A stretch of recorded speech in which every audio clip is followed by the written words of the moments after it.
Gute bantu banje, makuru ni meza, nanjye ndakomeye ndashima Imana ndarasa uruti, wikendi imeze neza, nizere ko namwe aho muri ibintu ari amahoro, ibintu ari uburyohe. Uyu munsi turi muri wikendi ku itariki ya 12 z'ukwezi kwa 10. Rero mu by'ukuri nishimiye ko tugiye kuganira, hari hashize iminsi myinshi. Rero hari amakuru arimo acicikana hano ku social media, ku mbuga nkoranyambaga, kuri interinete, ari amakuru atandukanye. Rero ayo makuru nifuza ko tuganiraho. Uyu munsi rero hari igikorwa dushaka kuganiraho, ari igikorwa Network yakoze. Murabizi ko harimo testnet imwe, rero yazanyemo testnet ya kabiri. Iyo testnet ya kabiri rero hari ibintu irimo ihindura mu bijyanye na transaction, cyangwa ibijyanye n'inyishyu, ibijyanye n'amafaranga wishyura kugira ngo ukore nyine transaction, nkuko mubizi ko no muri banki iyo ukoze igikorwa wohereza umuntu amafaranga cyangwa ubitsa ubikura bagutwara amafaranga. No kuri mobile money murabizi ko yohereje amafaranga cyangwa ubikuje, murabizi ko nyine baguca amafaranga. Rero na Network nayo hari transaction yashyizeho igiciro cyazo. Mu by'ukuri abantu nyine bazajya bishyura amafaranga atandukanye muri igiciro nyine kirazwi, cyaramenyekanye. Rero reka tujye muri iyi nkuru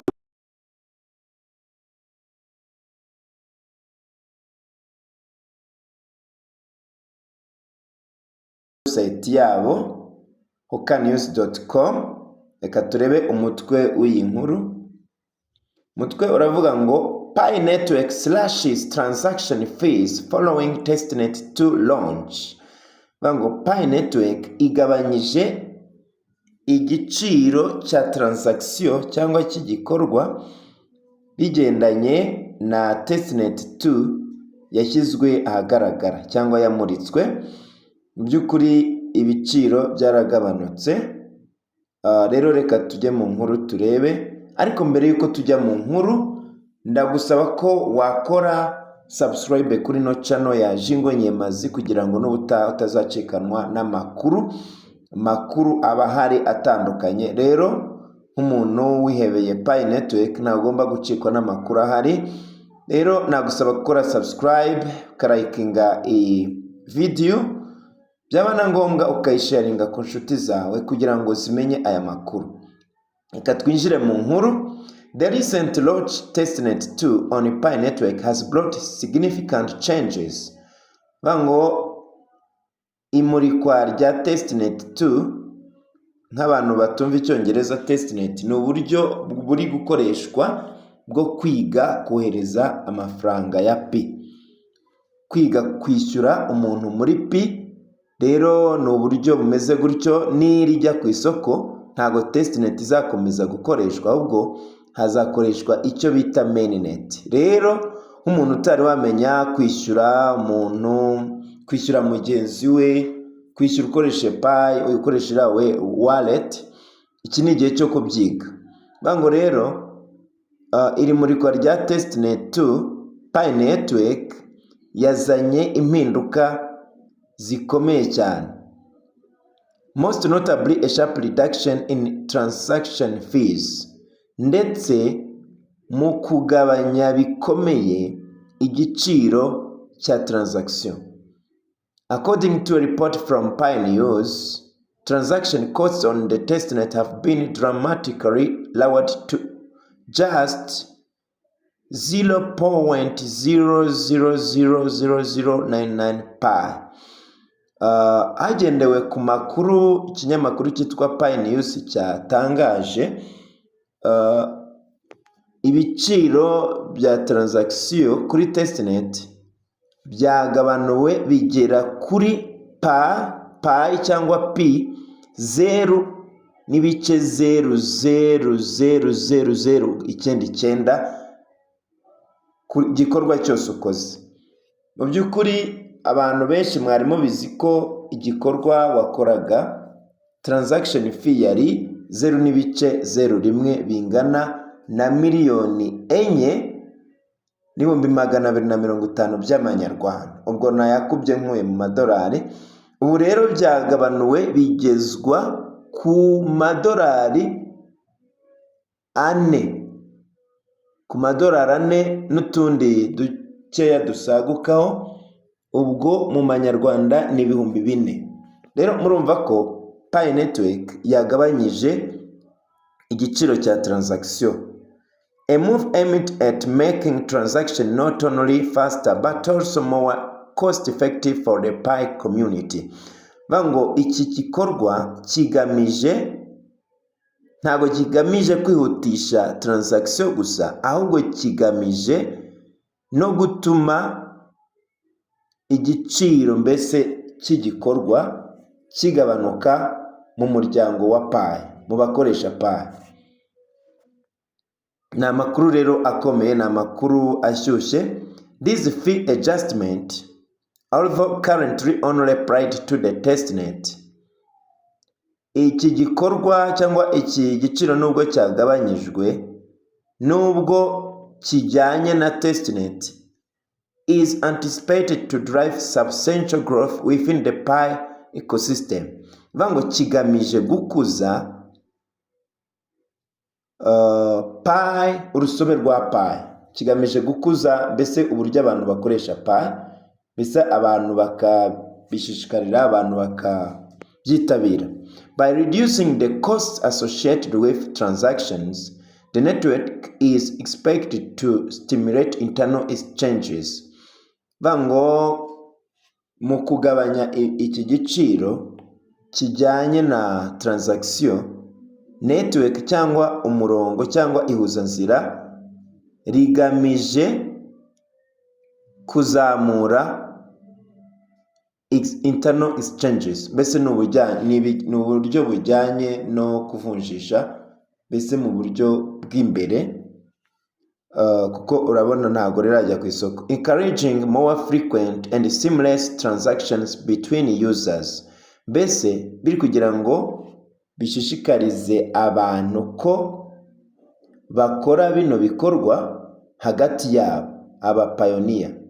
Furthermore, the reduction is likely to attract a growing number of decentralized application developers to the platform. Ndetse kubyisumbuye kuri ibyo, kugabanya ibiciro cyangwa kugabanya kino giciro bigamije gukurura aba developer bazira application kugira ngo bagane runo rubuga. Positioning Pi Network as a fertile ground for future blockchain innovations. Mbese bituma Pi Network iba ahantu heza ho gukorera udushya, tujyanye na blockchain. Implications for developers and businesses.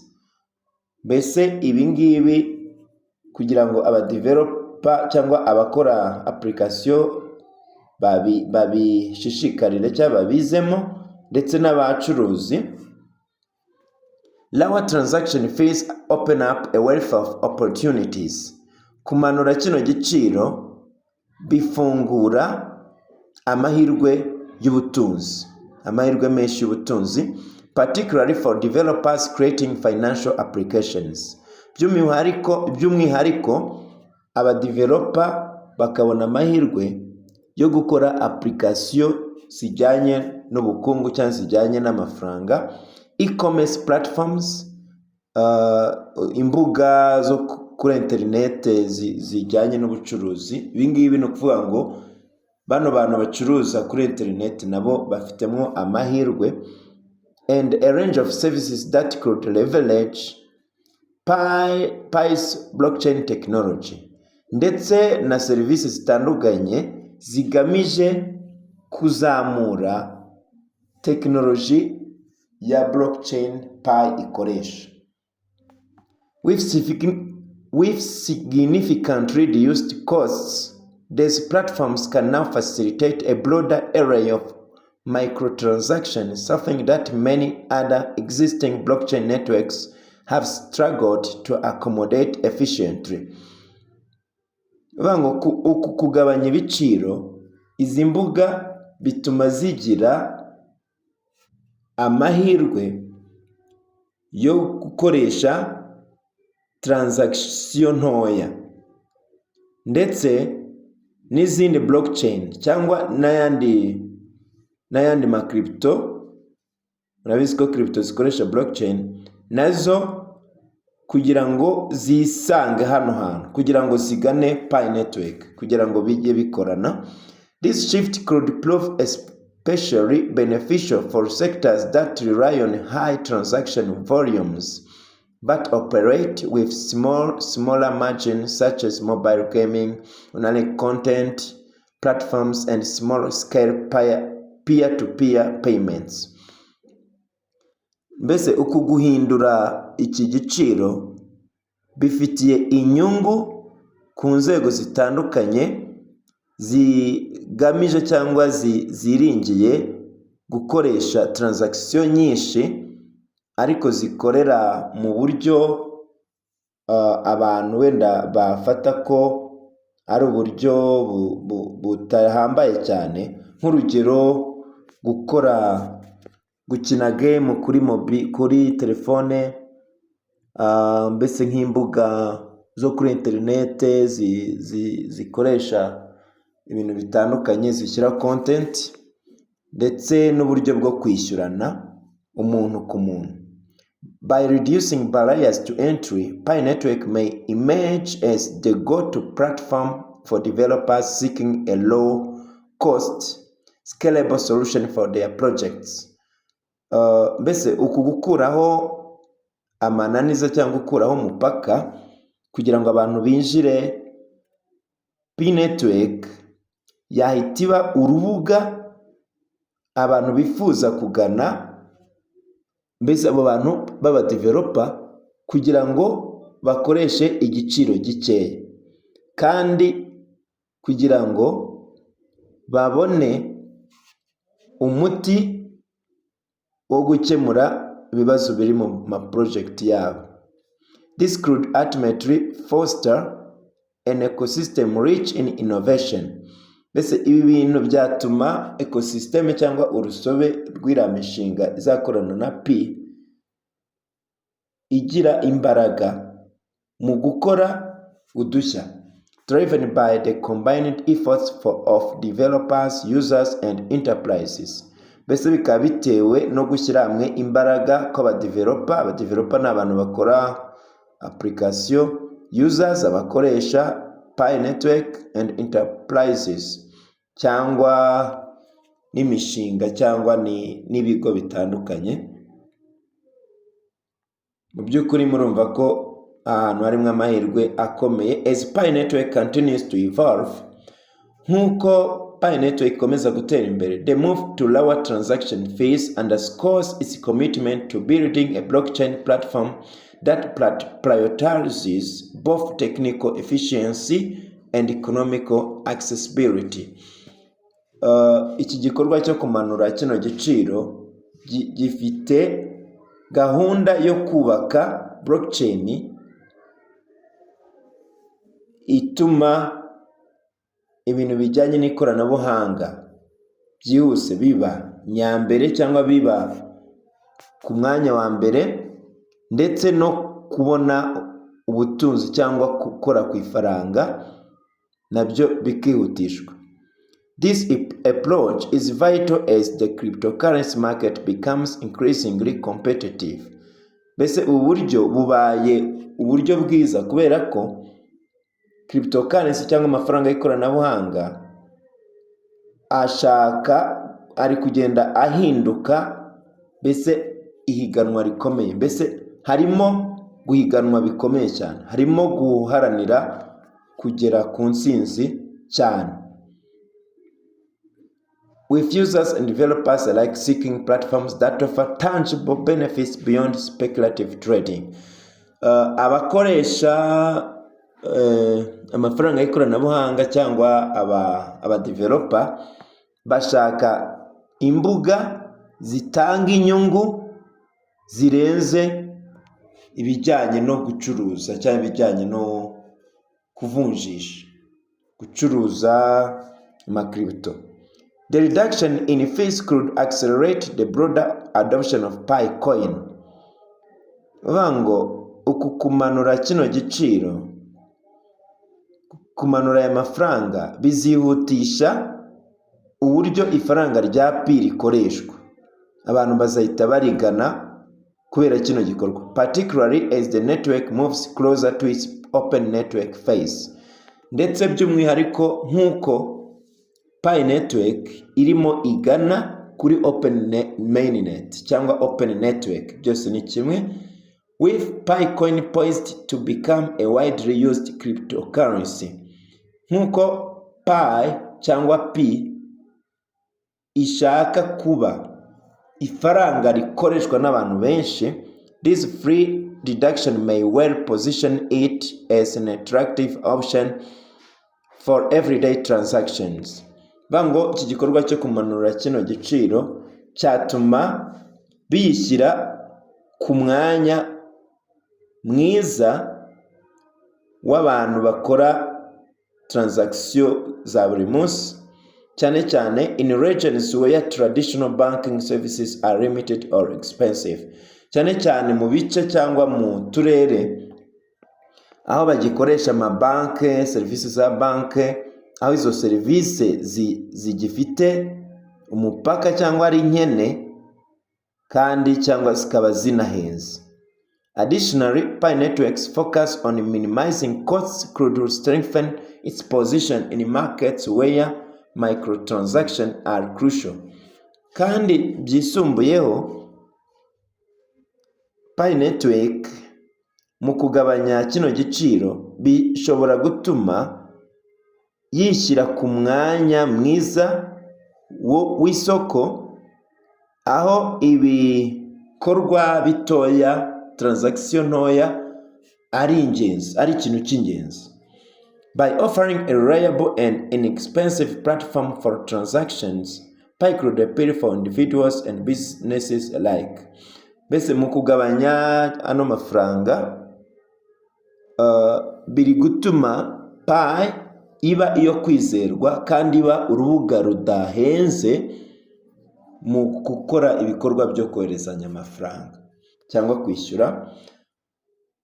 Ndetse Pi ishobora gutuma n'abantu ku giti cyabo cyangwa na bizinesi zihitamo gukoresha buno buryo aho gukoresha uburyo busanzwe bwo kwishyura cyangwa uburyo bwa gakondo buno busanzwe bukoreshwa, and other blockchain platforms with higher fees, cyangwa uburyo andi mafaranga y'ikoranabuhanga usanga igikorwa ugikora ariko bikaguhenda cyane, usanga wishyura amafaranga menshi.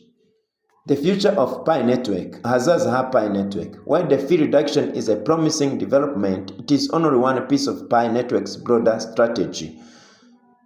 Mu gihe kino giciro cyagabanyijwe kugira ngo bitange icyizere ko iri faranga rizatera imbere cyane, ni n'umurongo cyangwa ihuzanzira rikomeye cyane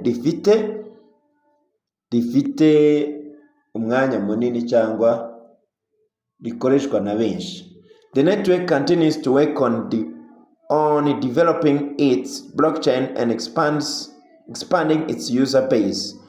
Vango uyu murongo wa Pi network ukomeje gukora ku bijyanye no kwagura ikoranabuhanga ryabo ndetse no kurigeza ku bantu benshi, with millions of pioneers around the world already participating in the project.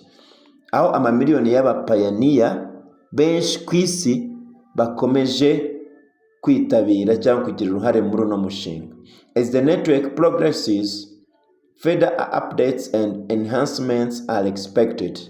Nkuko uyu murongo cyangwa iri faranga rikomeza gutera imbere, amavugurura yiyongereyeho ndetse no kugera kure cyangwa gutera imbere bikomeje kwitegwa bikomeje gutegerezwa, particularly in areas such as scalability, security, and interoperability with other blockchain systems. Vango bakomeje kwitega ibintu harimo bijyanye no kuba iyi Pi network itazigera igira ikibazo ngo nuko wenda yakoreshejwe n'abantu benshi, ndetse umutekano ndetse no gukorana n'izindi blockchain system cyangwa gukorana n'andi mafaranga y'ikoranabuhanga. The forthcoming launch of the Pi mainnet is anticipated to be a major milestone, marking Pi network's full transition from a test environment to a fully operational blockchain. Bango iri faranga kujya ku isoko bitegerejwe cyane, bizaba ari igikorwa gikomeye, bizaba ari intambwe ikomeye Pi network igezeho, ariho Pi network izaba ivuye mu buryo bwa test byo kugerageza igeze kuri blockchain ikora operational blockchain. This will undoubtedly bring with it new opportunities for growth and collaboration as developers, businesses, and users alike explore the potential of the Pi ecosystem. Vango nta gushidikanya Pi nijya ku isoko bizazana amahirwe mashyashya yo gukura kwayo ndetse no gukorana n'izindi network cyangwa andi mafaranga atandukanye nk'abadeveloper, abantu bakora ubucuruzi ndetse n'abakoresha